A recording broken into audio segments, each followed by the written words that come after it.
Hello, Buddhas. Today we are going to be talking about my meditation / visualization process.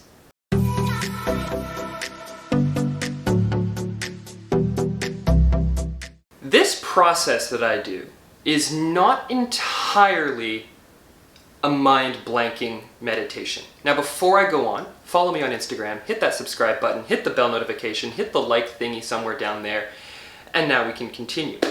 It's more of a visualization practice.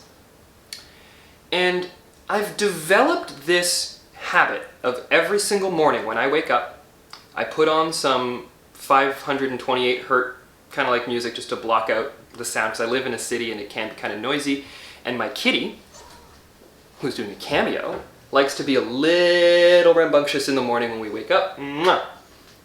And it can get a little distracting, which I know I'm not perfect, so I put on the headphones. It's just easier that way for me. But what I do when I put on the headphones is I go into what I'm calling, and I'm going to be vague, but I call it my mind palace.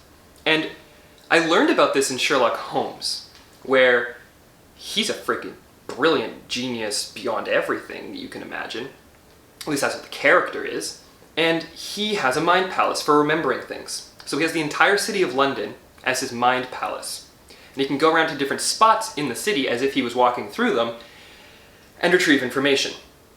Mine's not exactly like that, but I still have a place that I go to, a physical place that I go to, and I wake up in the morning there in meditation. So I get out of bed in the real world, I sit on the couch, I put on blindfold because I like to keep it very dark, because it's, again, I live in the city, it's bright out here, even in the middle of frickin' night. I put on the headphones so I'm completely zoned out of reality, and I wake up again in bed in this place. And then I interact with the place. I have breakfast, I use the washroom, I walk about, I go outside, etc. The details of what I'm up to are not actually that important. What the real kicker is, though, and this is where it gets super meta and super fun, and my favorite kind of like cheat for the universe, is after I'm done mucking about doing my morning routine in my meditation, I then meditate. And let me tell you this, if you can meditate on the idea of you meditating while you're meditating, magic powers, straight up. It is absolute bliss, because I'm blocking out the world, and then I'm in a world, and then I'm blocking out that world. So I'm going multiple dimensions in and out at the same time. And what that really allows me to do is to be completely and utterly centered. Now, this may not work for anyone else. I don't know. You'll have to try it, let me know. Comment down below if you've tried this method, or if you have any questions about it.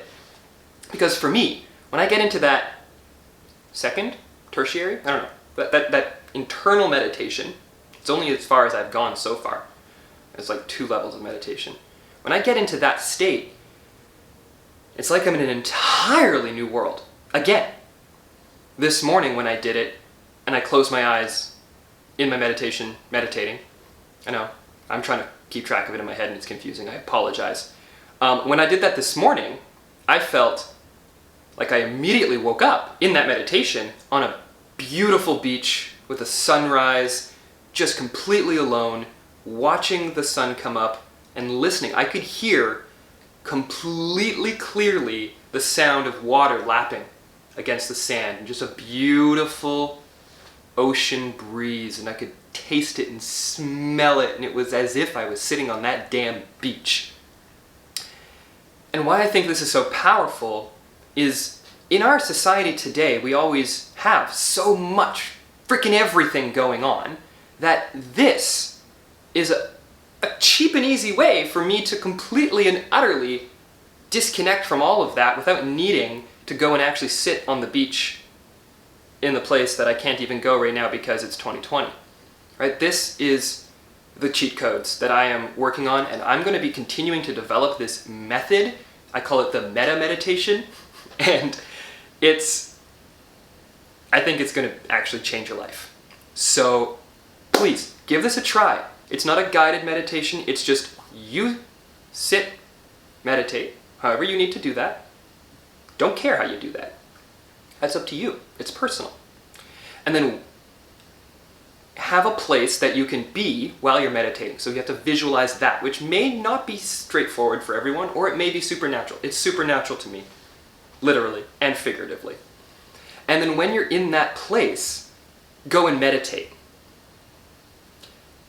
And I think that that will change your life. So Buddhas, remember, the absolute most important thing, after of course subscribing, liking, and commenting, is to love yourself.